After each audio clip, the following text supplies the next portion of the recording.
Okay, so I hope you all enjoyed that practical. It wasn't too exhausting really. It was the second part that was quite difficult. The burpees got me, really got my lactic acid building up, and I'm kind of still recovering from that. So EPOC's still happening really at the moment. So I'm going to show you on a graph how this actually works, how EPOC actually works. It keeps going in and out of focus, so I really hope this this works. So let's first of all have a look at, you've got two axes. This axis down here is time,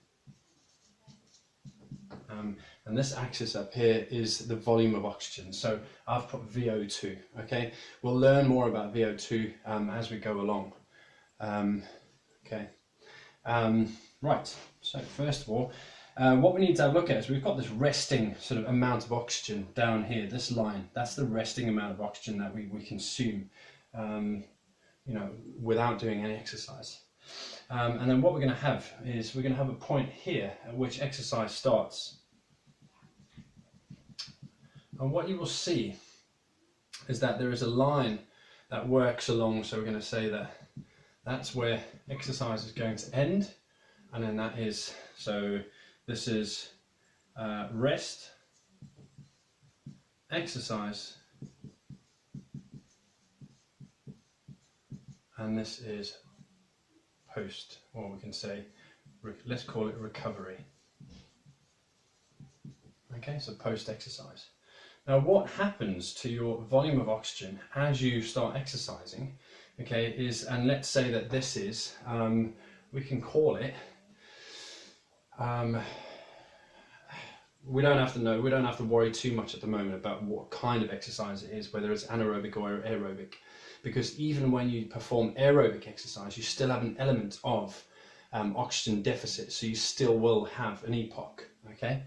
So let's say that we've got a peak, it's going to level out at around about there, and as you start exercising, the amount of oxygen you take in, okay, increases quite significantly, and then eventually what will happen is your body sort of catches up with itself and it will level out, okay? It will start to level out, all right? That's if the intensity is not too high. If the intensity is very high, you'll find that that will not level out. It will keep going. It will keep going there, but we're not going to worry about that just yet, okay? So what we then have is this, okay, this area here is where really, if this was to be purely aerobic respiration, then all of this would have been aerobic as well. But because it's not pure aerobic respiration, this is all the anaerobic work potentially that actually happened. All right. So what will happen is your body has to repay this oxygen here, that oxygen. You've got to repay it because this is all happening here, because you've got that anaerobic work that's happened, you're going to have a certain amount of lactic acid that builds up. So what will happen here, okay, is as soon as you stop exercising, the amount of oxygen that you actually need to take in decreases, okay, but it's still fairly high, okay. So obviously you know what it's like. So straight after that exercise, we're still breathing and taking in a lot of oxygen. So it does drop, okay, because the need for it was not as high as it was when you were exercising here. The need for that oxygen drops somewhat, but it's still pretty high. So what we'll see is we'll see a quick drop, but it will level off and it will continue to be higher than your resting levels for a significant period of time, okay?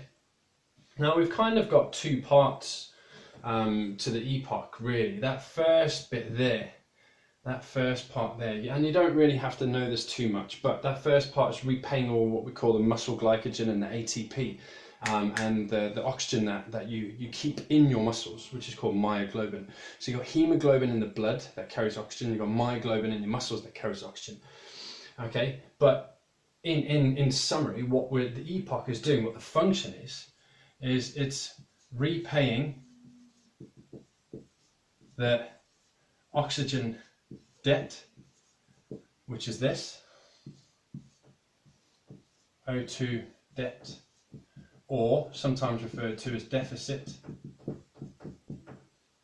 And what it's also doing is it's removing lactic acid. And that might take hours. You know, it might even take anything up to about 24 hours to completely, depends how hard and strenuous the exercise was. Now, if it was strenuous exercise that went on for a period of time, okay, you're talking sort of 20 minutes plus, you know, your recovery period is probably, it could be anything up to 24, 48 hours. Okay, so that EPOC could sort of continue for quite a while. Most of your oxygen debt will be repaid, but then also you then need to actually sort of get rid of that lactic acid. And and so on and so on. So that there is a diagram of EPOC, and this is the main thing that we're really looking at. This here is the excess post-exercise oxygen that you've consumed. Okay.